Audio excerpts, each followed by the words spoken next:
So today we're going to look at an extract from Macbeth from Act 2, Scene 2, lines 48 to 69.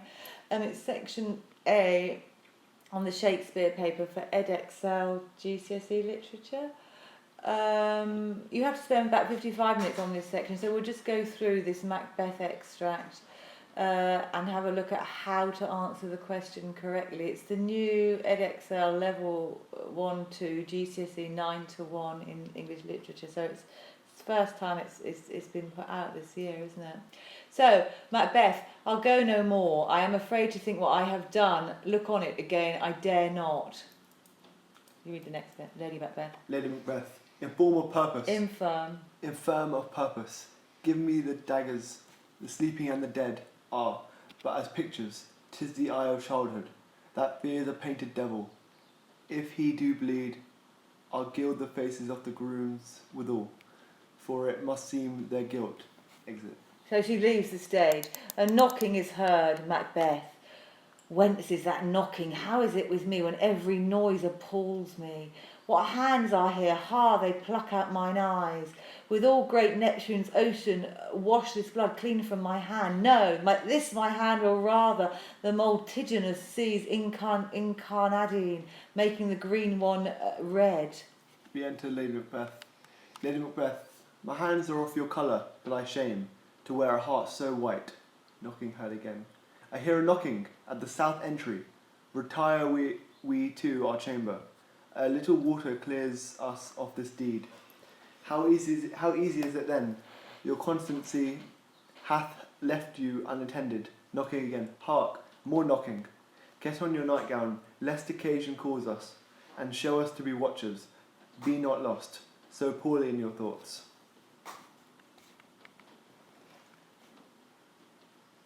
And that's the end of it, isn't it, yeah? Yep. Explore how Shakespeare presents the character of Lady Macbeth as being in control in this extract.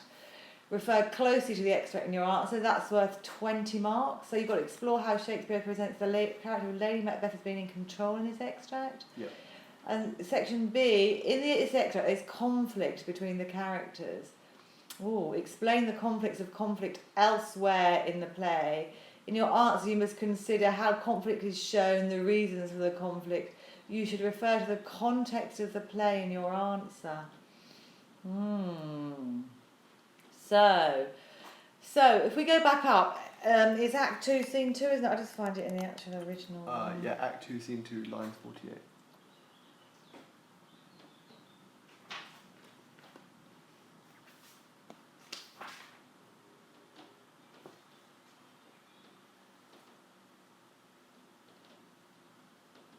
That's not it, is it? No, a few more lines up. Down, sorry. Sorry, next page. 48. Oh, yeah. Okay, so we need to just quickly go through this. I'll go no more. So it's about conflict, isn't it? I'm afraid to think what I have done. Look on it again, I dare not. So what's he actually saying here? He doesn't want to think about what he has just done, which is murdered Duncan. Yeah, he's murdered Duncan, and so he's really, really scared. And he doesn't want to look at it. He doesn't want to look at it again. Yeah, he doesn't want to look. So basically, and if you look at the language there, it's very simple, isn't it? I'll go no more. It's very simple language. I'm afraid to think what I have done. You know, he's speaking sort of straight from the heart, really, without thinking. He's being honest and straight. Look on it again, I dare not. So the language is very, very simple, basically, at that point. Why is that? Due to his fear. Yeah, his fear, and he basically isn't really. He's not trying to be deceitful or anything. He's being totally honest, actually, isn't he? Lady Macbeth is really, really furious. She actually says, what does she say? Infirm of purpose, give me the daggers, the sleeping and the dead are but as pictures. 'Tis the eye of childhood that fears a painted devil. If he do bleed, I'll gild the face of the grooms withal, for it must seem their guilt. That's line 49 to about 54. What's she saying? She's saying that the dead is not it's just a picture. It has no. It's like it's just something you can see. It has no real effect on you, due to it just being a physical picture you can just see. Yeah. And what's the language? What sort of language is she using? Really important is the language. You know the 10 points I've always done with you, which is imagery, literary devices, the language choices, the structure and the form. Where's the one? Language choice, tone, point of view, imagery, subject matter, message, objectives, literary devices.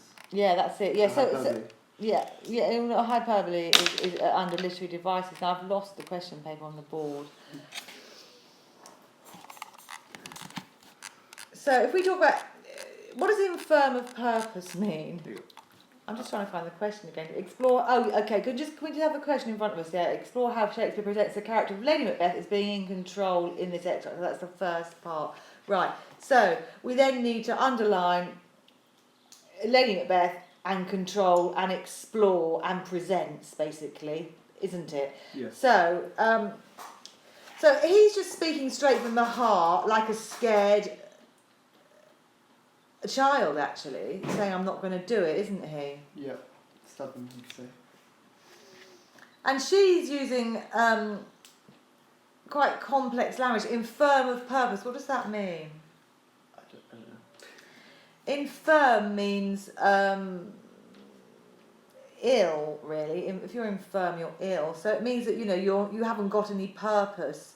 Give me the infirm is actually quite a strong image, actually, because it's suggesting that he's ill. Infirmity. It's from the word infirmity.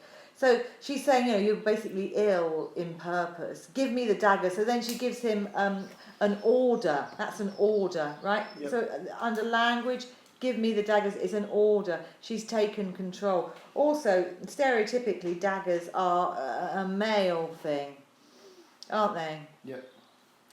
That basically they're what men like weapons, don't they? So she's taking on the mantle of the male. Contextually, women aren't supposed to take on the weapons of the males, are they, basically? No. Okay. In Shakespeare, or indeed in culture.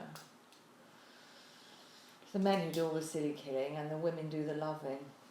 Perhaps we just should kill all the men. No, I'm just being outlandish now.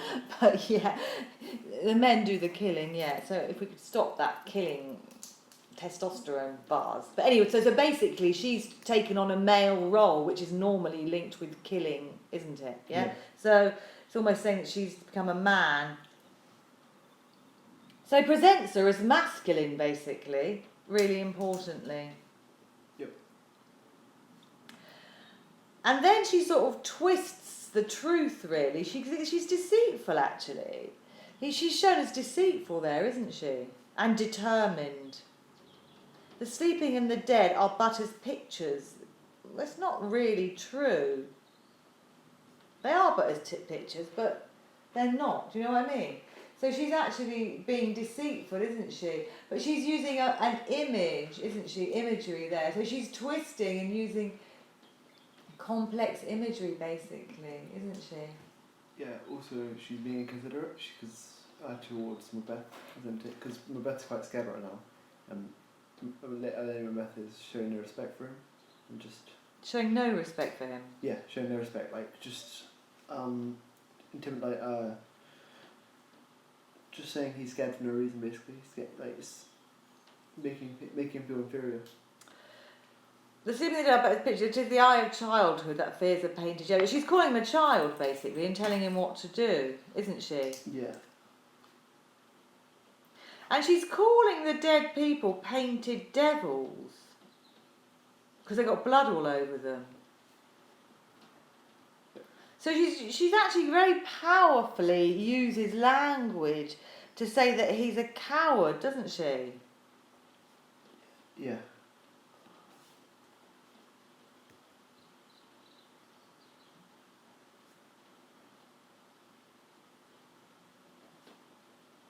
that says she's a coward, basically. He's calling him a coward, isn't she? You're like a child because you're fearing a painted devil, isn't she? Yep. And then she says, you're such a coward. If he do bleed, I'll gild the face of the grooms withal. What does that mean? If he bleeds, right, she's going to go, she herself is going to go and get hold of the blood and gild, which means to sort of make gold or paint or ornate. She's going to make ornate, gild the face of the grooms. She's going to paint the blood on the grooms so it looks like they did it. Right? So she's again taking control, isn't she? Grooms. So who's grooms? Such as The grooms are the guys who are laying next to the dead king. Because she's already killed him here, hasn't she? Hasn't he? Yeah. Okay, yeah. Go carry them and smear the sleepy grooms with blood, is what she says just before this, right? And he is saying, no, I cannot go again, because she's going, get back in there and smear their faces with blood. He said, I've already got enough.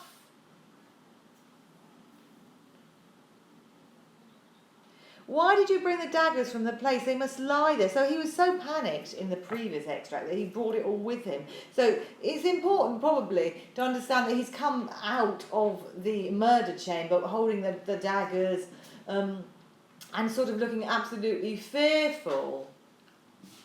And he's got blood all over him. Wash this filthy witness from your hand.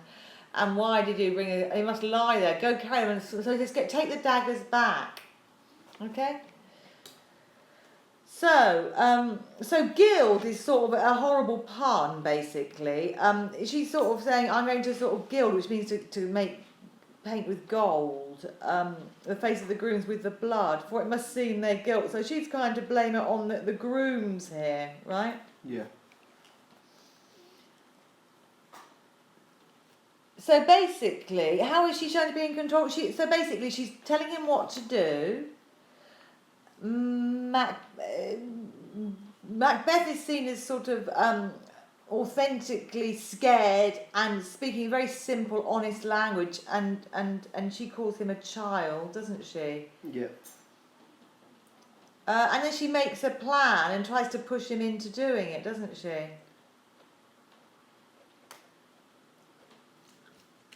And she's organising plan.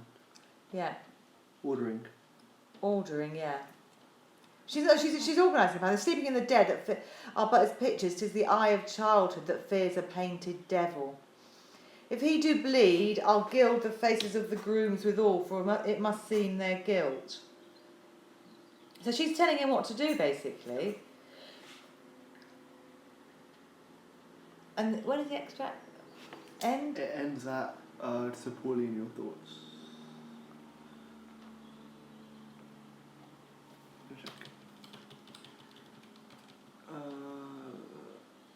Yeah, it's like. Oh, whence is that knocking? How is it with me when every noise appalls me? What hands are here? Ha, they pluck out mine eyes. Will all great Neptune's ocean wash this blood clean from my hand? No, this my hand will rather I'm no good at saying this. Multitudinous seas incarnadine, making the green one red. So what's he actually says? So now he's tumbling over his words now, Macbeth. He's absolutely tumbling and really upset. And what's he saying in this bit? The imagery. He's saying Neptune's. He's asking if all the water in the world can wash his hands from the blood. Yeah. And he's like, no, this is my hands. Will rather the multitudinous seas. Incarnate. The lots and lots of seas, multitudinous, loads of seas, are going to turn all the seas, incarnadine, it's going to turn all those seas red. They're going to be green first, but because of this blood on his hand. In other words, he's saying that his crime has changed the world. Yeah? Yep. The truth is, it has changed his world totally. And now his world is never, ever going to be right again. He has taken a step onto the dark side. That's absolutely correct. He actually, so basically, metaphorically, the image is that the seas are going to turn to green to red because of what he's done. If he puts his hand in the sea, it'll turn from green to red. But the truth is, from now on, his whole life is ruined, actually. So he's right. When you do something terrible like that, that's why we still read Shakespeare, his life is ruined, basically. Because he's warped his position in the universe, hasn't he? Yeah. Conradine making the green one. Yeah. Why the green? It's just The sea's green. Oh, okay, yeah. Okay. Well, it is in England. Yeah. Some places it's beautifully blue, but in England it's green, isn't it? Yeah. Re-enter Lady Macbeth. Okay, so the question is again, explore how Shakespeare presents the character of Lady Macbeth as being in control in this extract. So she comes. Oh, so she's going in and out. That's another thing. Stage direction. She's going in and out. Oh, and what is she actually doing? Okay, she's gone off to paste the faces with blood. Okay, hasn't she? Yep. And to do what she asked him to do, basically. She's done it herself. So look at the stage directions and remember what's going on. She's done it herself. So she re-enters and that shows her... So she's done it herself. Because then she goes, my hands are of your colour, but I shame to wear a heart so white. Knocking heard again. So she says, my hands are red. I hear a knocking at the south entry. Retire we to our chamber. So she's saying, I can hear somebody coming. Knock, knock, knock. So let's quickly go to our bedroom. And then she says, she's shown as being totally in control in this extract, and she's completely and utterly wrong. She has convinced her husband to do this deadly deed, and in fact, from this point on, their life is going to be a mess. Right? The Hindus have karma, don't they? Yeah. Well, it's a karma, basically, now. Right? This is what Shakespeare's exploring. I mean, everyone explores it from different ways. Every religion, every culture explores it. It's basically the same, isn't it? When you do something really terrible, even if you don't go to jail for it, if you get away with it, you don't get away with it because it warps your mind. Yeah. So anyway, so we're retiring to our chamber. So how in control is she? Says, a bit like a housewife, a little water clears of this deed. How easy is it then, you see? She said, we just got to wash it off, no problem. It's in contrast to what he was saying before about how all of the oceans cannot clean. Yeah, he actually knows that all of the oceans cannot clean. Yeah. Because actually, that's prophetic. Because basically, what happens to Lady Macbeth later? She goes insane and what happens? What does she keep doing? she kills herself. No, but what does she keep doing when she's Oh, gone she insane? keeps trying to wash her hands. She's trying to wash her hands, yeah. So this turns out to be highly ironic. Retire we to our chamber, but she's in control, okay? So she's telling him what to do. Retire we to our chamber, little water clears of this deed. How easy is it then? Yeah? So she's being cocky, really, and she's treating him like a child. Yep. Your constancy have left you unattended. Heart more knocking. Okay, so she's totally in control of the occasion. Okay, she's totally in control, and you can unpick. It's worth 20 marks. So to get the 20 marks, you need to talk about imagery, language, structure and form. And the structure and form is the orders. She keeps giving him orders, doesn't she? Her language is highly metaphorical and complex in order to convince him.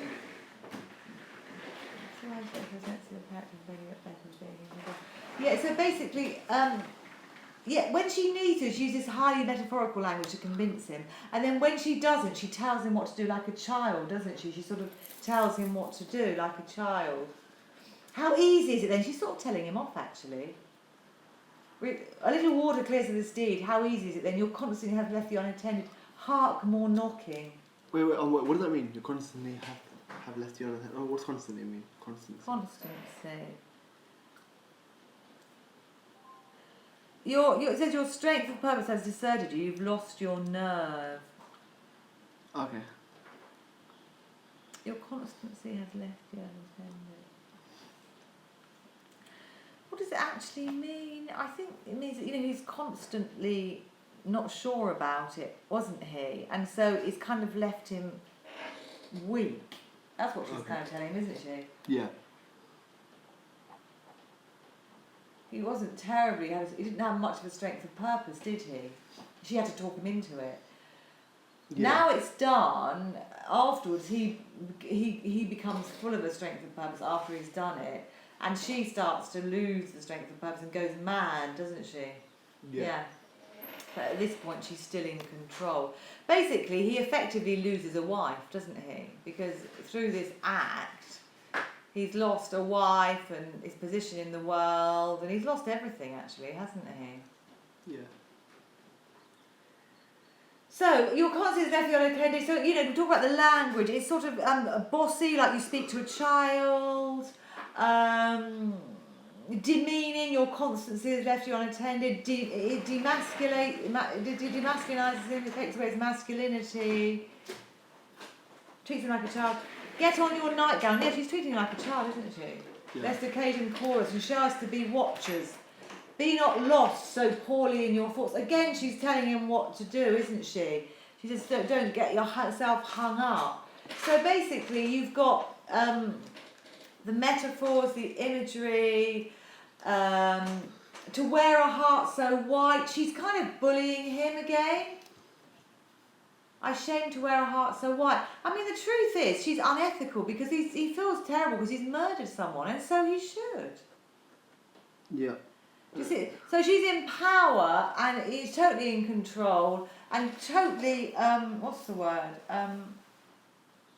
Dictatorship. Unethical, really. Right, do you just want to...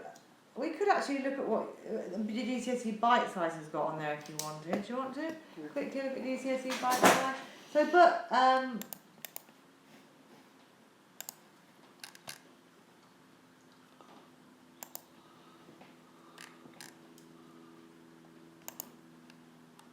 But Macbeth. Actually, no. I'll Google it. Where? Oh, so we're up here yet. Okay, Macbeth. So if you want to start thinking about the second question while I do this. Okay. Oh, is that it? Yeah.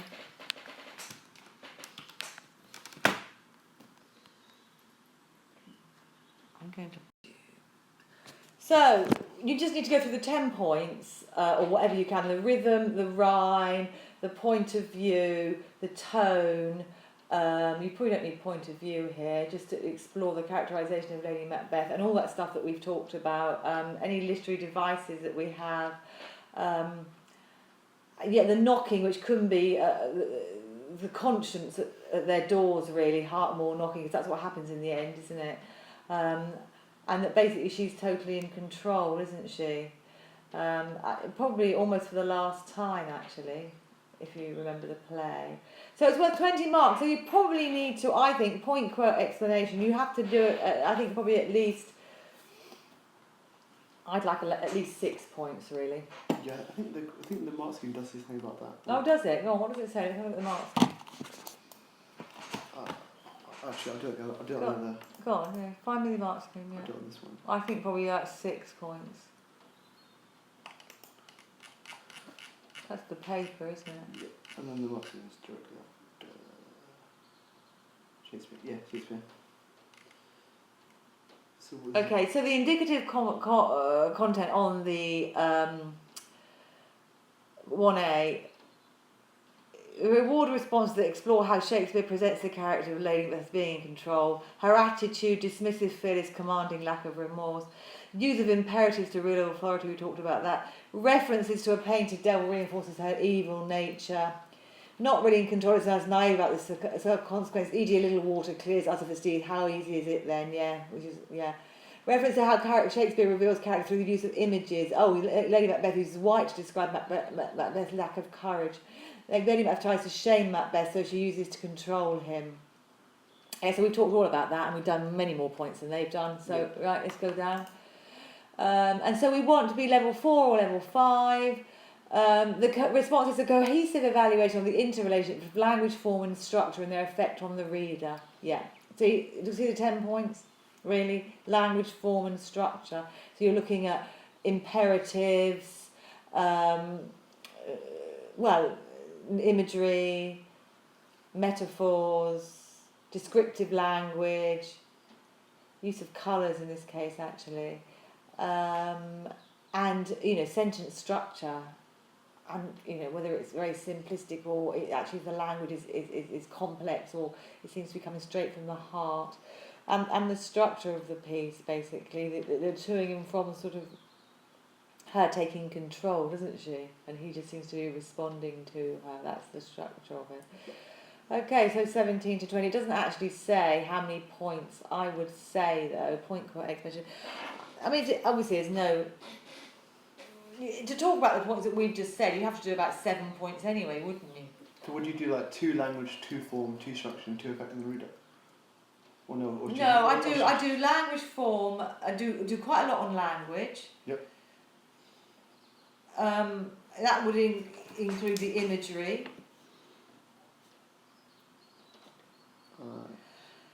And any linguistic devices like alliteration or onomatopoeia, and in this case the choice of language, whether it's very, very complex language laden with meaning or very simple, straightforward explanations. And then, I do more on the language. I'd unpick the language in great detail, really, and then look at how, the two of them are talking and how it's moving backwards and forwards, really, between them. And she seems to be in control of the conversation and in control of everything. And then you might talk about in the form, the use of imperatives. And, the very fact, a little water will wash us of this deed, which shows that she's underestimated the amount of control she actually has got in the whole situation. It's also ironic if you do actually know the play, of course. So... Oh, wait, when it says subject terminology, does that just mean naming the different devices? Yeah. Irrelevant subject terminology means things like metaphors, imagery, onomatopoeia, alliteration, imperatives, or just... questions, and the whole idea that she's treating him like a child and sort of questioning him and bossing him around, and in charge of him. Okay. But how would you do that? Or like, what does cohesive evaluation even mean? Like, then you've got to add them all together and you've got to make it. A cohesive evaluation of the interrelationship of language, form and structure. That means that you confidently talk about, say for example, Lady Macbeth shows her control in the way she uses imagery. She reveals her basically evil nature, and she is trying to undermine Macbeth. And then you do the quotes. The sleeping in the dead are but as pictures, and then you use that, and then say this is actually she's trying to tell him what to think. She's using quite simple language there to sort of boss him around. 'Tis the eye of childhood again. Structurally, she's pointing out and underlining it. That this is the eye of childhood that fears a painted devil. And then you say, but she uses the phrase painted devil, which implies that that she does on one subconscious level understand that she's done something very, very evil, because she's calling the dead king a painted devil, isn't she? Yeah. And also the grooms are killed as well, aren't they? No, they're left to be drunk. They're left to be drunk, yes. To the after that fears a painted devil. So basically, you don't need to be frightened of this dead person who's covered in blood. So she's telling him the opposite of what is true, actually, isn't she? Yeah. So that's the sort of control she's got. She's turning black into white. You should be scared of murdering somebody. And so I think the very fact she uses that language shows that, her control, and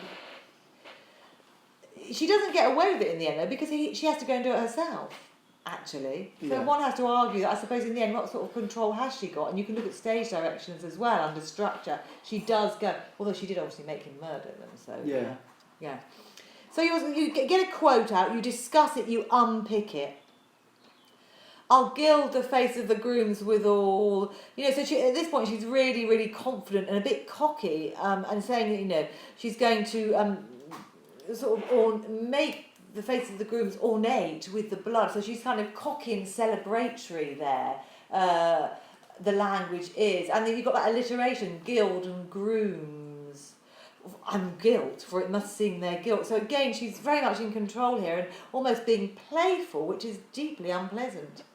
Yeah? Yep. And it shows how in control she is. You see how I've unpicked that phrase? Yeah. Yeah. So you can play it back. It's a cruel pun, basically, on gild the grooms withal, for it must seem their guilt. So she's kind of, she's very, very hard and determined and merciless, actually, isn't she, here? Yeah. Yeah. And so you unpick that level. Can you see how I've unpicked it that way? You look at gild, you look at the alliteration. I gild the face of the grooms. Yeah, because it seems a bit sing-song, that. Wow, she's so cocky, it seems to be sing-song, that go. All right. Yeah. So that's what a cohesive evaluation of the interrelation between language, form and structure means. I've just done one. Yeah.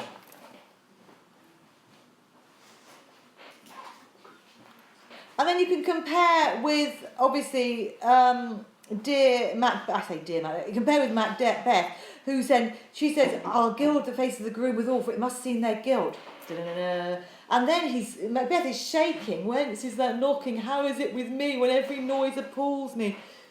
So the structure, next to her sort of celebratory statement and cocky statement there, you've got this shaking wreck of a man. Well, so he should be, actually. She's correct. He's correct to morally correct. Murder is morally wrong. He should be feeling that, But she's telling him. But he's hearing that knocking, which is basically this idea of his conscience, or perhaps people outside. But he's now going to be uneasy for the rest of his life. Well, ironically, his wife is. And they pluck up mine eyes. He's just scared, and that compares. I mean, when you say structure, you have to compare probably Macbeth and Lady Macbeth at this point, and he's all childlike and scaredy cat, and I've just read that bit there, where he's asking questions and asking questions himself, rhetorical questions, and every noise is appalling him. He is like a child. What hands are here? They pluck out mine eyes. Actually, at that point, he's trying to pluck his eyes out because he feels so bad. So and she's being all cocky and using this rather ornate, controlled language. So the language and the structure says, you've got the comparison next to each other. You'll see the different reactions. Yeah. Okay. That technique of I'll gild the faces and then he's using the word G again and G. What's that called? That's not alliteration. Alliteration. Isn't that called that when you use like several words not together though? But it's like a what's it called? Consonants. Yeah, that one. Yeah. Is that a thing? I'll gild the face of the grooms withal, for it must seem their guilt. Consonants. Yeah, it probably is consonants, actually. We can Google that and double check the precise thing. The point is, you've noticed the gut, and it's a repetition. Yeah. Yep. Yeah, but I think we will look that up. Look that up now so we know it precisely. Tragic.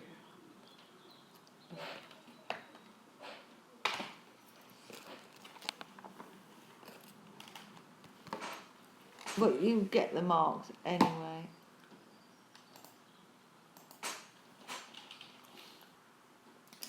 So I'll gild the faces of the grooms withal, for it must seem their guilt is alliteration.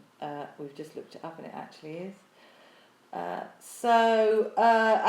saying alliteration is a special case of consonants where the repeated consonant sounds at the stressed syllable, as in few flocked to the fight, or around the rugged rock the ragged rascal ran. Anyway, that particular one, alliteration, is, I think you wouldn't go amiss if you picked out a repetition of a g sound in the exam and called it alliteration. I don't think you'd be punished. I think it's not quite clear what consonants is on that particular page we found. But anyway, alliteration is fine. I stick with alliteration. And consonants if obviously you've got it going throughout.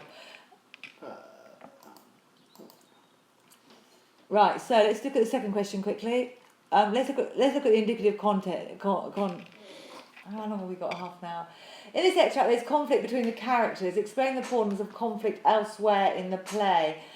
In your answer, you must consider how conflict is shown, the reasons for the conflict. You should refer to the context of the play in your answer. So how are we going to talk about and that's 20 marks. So do you want to just jot down a plan there? Yep. Right, you've got 20 marks. So I suggest you look at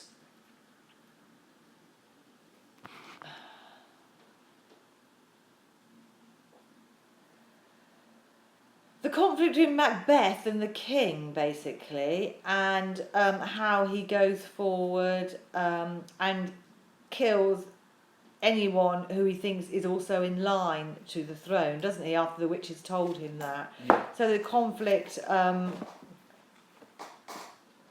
Macbeth does not attend the banquet. Macbeth does not attend the banquet. Macbeth has his family put to death. Macduff goes to England to help to raise an army. Fittingly, Macduff executes justice on Macbeth at the end of the play. So basically, how conflict is shown. It's actually shown being resolved. Macduff does not attend the banquet, and then he goes to England to help raise an army to overthrow Macbeth. And then he executes Macbeth at the end of the play. How is it shown? It's shown then as resolved at the end, although bloody and violent and hideous, right? So you need to write that down. It is resolved at the end, but you need to find the quotes to show that it's bloody, violent and hideous, okay?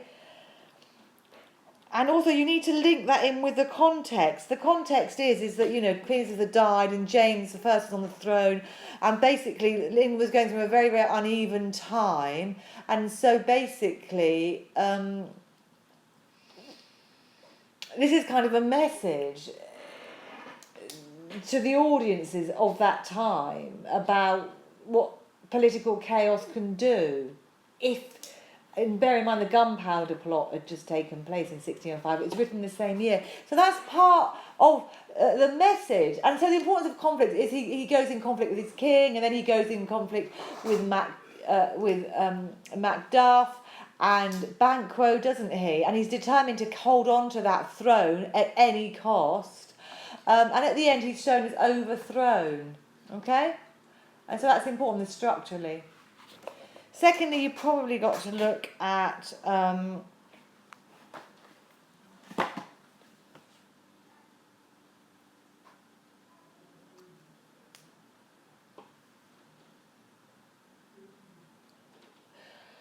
perhaps the dramatic impact of the fight at the end of the play is a fitting climax to the play. Conflict becomes a personal confrontation between Macduff and Macbeth. And Macbeth does end the play as he began a fighter, I suppose. So you could argue that on structure. Well, he started as a fighter and died a fighter. Yeah. I suppose he stayed true to himself.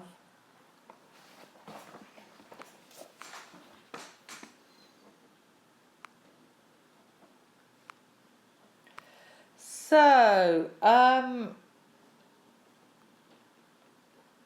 what else? I personally, how conflict is shown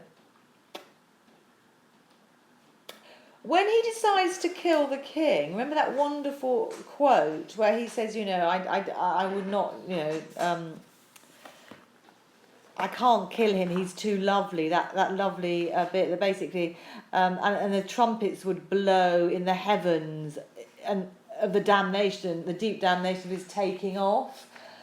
That's a really brilliant quote, and I think it shows the conflict in himself and how he knows that he's doing something wrong, and actually it's reflected in the language and the imagery. So you get language and imagery marks, And then you can talk how actually from his language and imagery he sees this violence is going to happen, and then it actually happens in the real world. So first of all he sees it in his mind, he knows it's going to happen, then it does really happen. So yeah, because he's set out knowing that he's doing the wrong thing. And that quote, get me the quote in there. The deep damnation is taking off. Go on, you know the quote.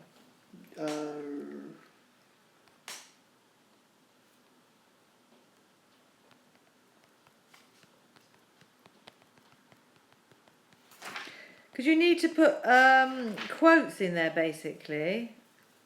So, here we are. If it were done when 'tis done, then 'twere done quickly.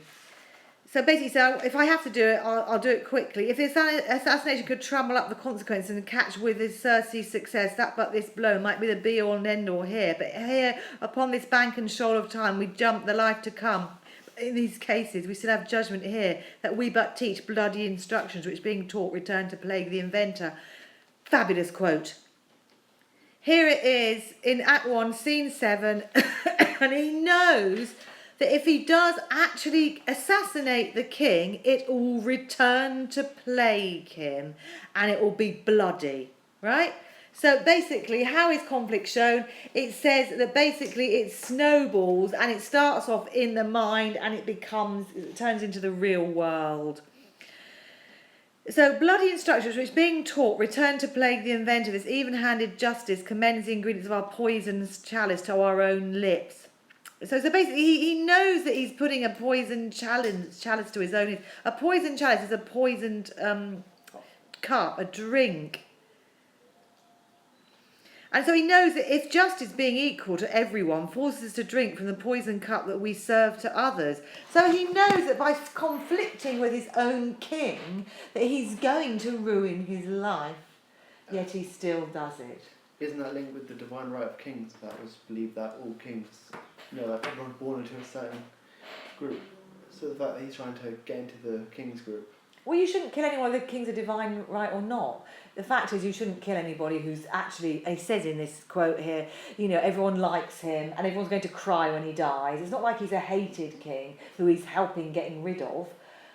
He's actually much loved. And then Macbeth, for his own ambition and greed, the sins, or the lower chakras, if you're a yogic, is lust and greed and materialism. That's what it is. It's not going to improve anyone following those kind of urges. So he follows his very base urges and ruins, creates conflict. Okay. So you need that quote. You need to memorise this speech, because I think this speech will help you to answer almost any question. Okay? Yeah. Or certainly parts of it. Okay. So, and then you need to decide what bits of conflict you're going to use. But I think you start with that and then go out to say how the conflict is. So that is the reasons for the conflict, isn't it? And he knows damn well he's doing the wrong thing. And it's full of the most wonderful image. And it's a really long speech. It's not like he says, I'm doing the wrong thing. He explores it from all angles and he does the most amazing. And we have actually talked about the imagery and everything in there. And with angels and newborn babes and the tears shall drown the wind. And I have no spur to prick the sides of my intent, but only vaulting ambition which o'erleaps itself and falls on the other. His ego. In every, religion, they suggest that, putting yourself first and ego and ambition isn't really the best idea. You've got to put the community first and love, and he's not doing that at all. He's just putting greed and ego and ambition. And he knows here, scene 7, he's doing absolutely the wrong thing. And so that's the quote you use, and then you go on to show how it's shown in, at the beginning of the play, at the end of the play, and it's, it's a play about conflict and how it can pan out and conflict in oneself through ambition and wanting something that probably isn't yours, can create hell on earth, which is exactly what he does. He murders people, doesn't he? Yeah. So I'd like you now just to quickly go back to the Mark scheme. Mark scheme, see what they say. So, where are we? Internal conflict. Internal conflict, yeah, he's in double trust, exactly that we talked about. External kind of battles at the end of the play. Conflict between order and disorder, good versus evil. Again, you can talk about that. Supernatural forces. Conflict between Macbeth and Lady, but he refused to go through a killing that we proceed no further in this business. Again, what I talked about just then. Fight between love and ambition. Yeah, there you go. Love and ambition, this conflict there. And so basically, you probably need to talk about the supernatural forces and let me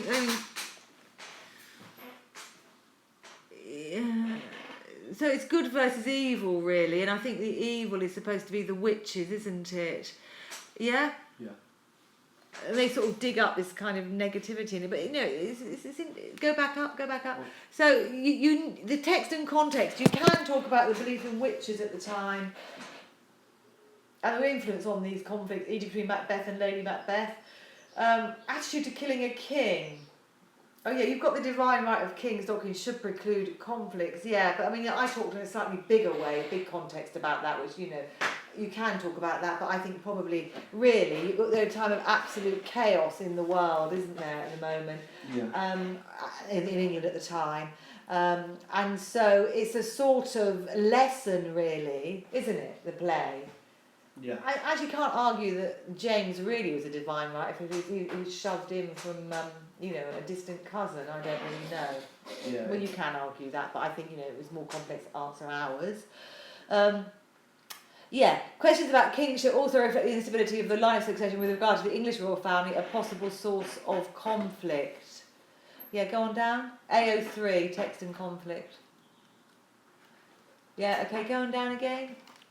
This is just about that, yeah. Yeah, so let's go on to level 17 to 20. Both, yeah. An assured personal response showing high level engagement in the text. Now that means you actually are using a point quote explanation and you're understanding the 10 points that I've talked to you about over and over again, which is the imagery that's used, the language choices that are used, the way things structured, i.e. you get beginning and end of conflict, don't you? Violent conflict on stage. You actually see the battles. A critical style is about the maturity, perceptive understanding, interpretation. Yeah, you need points made with full assurance and full support from the text. What you need to do is memorise key quotes about Macbeth in particular. You know what critical style means? Just like... Yeah, you need discerning reference are made are an integral part of the response. You need to be able to quote bits of it, like, well, damn the deep damnation of his telling off or taking off, or whatever it is. You know what I mean? Quote good points. Yeah, so if you memorise that wonderful speech, you know you'll be able to pull out loads of quotes. Yeah? Yeah. Okay. Carry on down.